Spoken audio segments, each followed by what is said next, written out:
Hello दोस्तों, स्वागत है आपका हमारे चैनल में। दोस्तों, आज हम आपको यह बताने जा रहा हैं कि किन्नर का आशीर्वाद लेने से क्या होता है। और दोस्तों, यह भी जानते हैं कि किन्नर के पैर छूने से क्या होता है। तो दोस्तों, आज हम आपको बताएंगे किन्नर के बारे में बताते हैं। और आखिरकार किन्नर का आशीर्वाद क्यों माना जाता है वरदान। किन्नर समाज का एक ऐसा हिस्सा है कि जिसे शायद समाज में बराबरी का मौका नहीं मिलता है। परंतु जब किन्नर के आशीर्वाद की बात होती है तो उनके आशीर्वाद को किसी वरदान से कम नहीं माना जाता है। तो दोस्तों, आइए जानते हैं पहले किन्नर क्या है और किन्नर के बारे में। तो दोस्तों, ग्रंथों में किन्नर समुदाय का जिक्र किया गया है। किन्नर को लोग कई नामों से बुलाते हैं, जैसे हिजड़ा और छक्का। लोगों की मानसिकता के अनुसार इन्हें समाज में सम्मान नहीं दिया जाता है, परंतु इनके आशीर्वाद और दुआओं को अधिक महत्व देते हैं। किन्नर न तो आदमी होते हैं न औरत। किन्नरों का पहनावा, रीति रिवाज और कई प्रथा सबसे अलग होती हैं। किन्नर को खुशियों में शामिल करना शुभ माना जाता है। कहा जाता है कि किन्नरों का आशीर्वाद अत्यधिक शुभ होता है। किन्नरों की दुआ लेना चाहिए और किन्नरों की बदुआ कभी नहीं लें। आखिरकार किन्नर का आशीर्वाद में ऐसी क्या शक्तियां होती है जिससे किन्नर के आशीर्वाद को वरदान माना जाता है। और दोस्तों, जानते हैं कि किन्नर का आशीर्वाद लेने से होता है। और दोस्तों, किन्नर का आशीर्वाद क्यों माना जाता है वरदान। तो दोस्तों, प्रचलित कथाओं के अनुसार कहा जाता है जब श्री राम जी को 14 वर्ष का वनवास मिला, इसके बाद श्री राम जी के भाई भरत और अयोध्यावासी श्री राम जी को मनाने के लिए गए कि श्री राम अयोध्या छोड़कर न जाएं। परंतु श्री राम जी को अपने पिता के आदेश का पालन करना था और उन्होंने रुकने से मना कर दिया। तब श्री राम जी ने कहा कि यहाँ आए सभी स्त्री और पुरुष वापस लौट जाएं।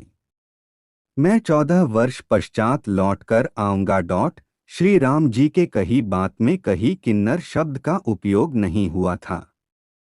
इसी कारण किन्नरों ने वहीं पर भगवान राम की प्रतीक्षा की। जब भगवान राम 14 वर्ष के वनवास के बाद वापस आए, किन्नरों की भक्ति को देखकर श्री राम जी चौंक गए। श्री राम जी ने किन्नरों को वरदान दिया और कहा, तुम्हारा दिया हुआ आशीर्वाद वरदान स्वरूप होगा। इसी वजह से किन्नर के आशीर्वाद को वरदान माना जाता है।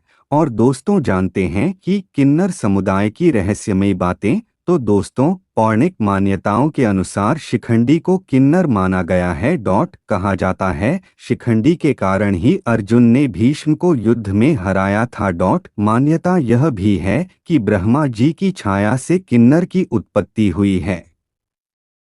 किन्नर समुदाय में जब नए किन्नर को शामिल किया जाता है तो प्रतिभोज और नाच गाने का कार्यक्रम किया जाता है। जब किसी किन्नर की मृत्यु होती है तो किसी को पता नहीं चलता है। किन्नर की मृत्यु के पश्चात गुप्त तरीके से किन्नर का अंतिम संस्कार किया जाता है।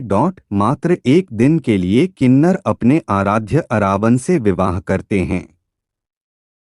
विवाह के पश्चात अरावन की मृत्यु के बाद विवाह का अंत हो जाता है। सपने में किन्नर को देखना शुभ और अशुभ दोनों माना जाता है। सपने में अगर किन्नर को पैसे दे तो शुभ मन जाता है, इससे धन की प्राप्ति होती है। और दोस्तों, जानते हैं कि किन्नर के पैर छूने से क्या होता है। तो दोस्तों, ऐसी मान्यता है कि अगर किसी किन्नर का आशीर्वाद आपके साथ है तो आप कभी भी निर्धन नहीं हो सकते। ऐसा कहा जाता है कि अगर आपको खूब मेहनत करने के बाद भी पैसे रुपए की कमी पड़ रही है तो आपको किसी किन्नर का आशीर्वाद लेना चाहिए। अगर आपको ऐसा लगता है कि तमाम कोशिशों के बावजूद भी आप सफल नहीं हो रहे हैं तो आप इसे एक जरूर आजमा सकते हैं।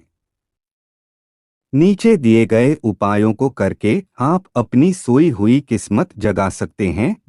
वैसे तो किन्नरों के संबंध में आम लोगों को बहुत कम जानकारी होती है, लेकिन इतना ज्ञात हुआ है कि कुछ किन्नरों का आशीर्वाद किसी भी व्यक्ति के भाग्य में वृद्धि के लिए काफी अच्छा होता है। किन्नर को श्रृंगार का सामान और धन का दान करने व उनका पैर छूकर आशीर्वाद लेने से भाग्य में वृद्धि होती है।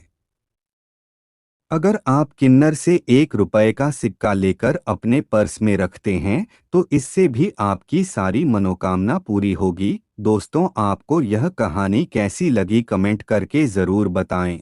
और दोस्तों, यह कहानी आपको अच्छी लगी हो तो प्लीज़ हमारी वीडियो को लाइक और चैनल को सब्सक्राइब ज़रूर कर लेना, ताकि आने वाली इसी तरह की हर कहानी की वीडियो आप तक सबसे पहले पहुँचे। धन्यवाद।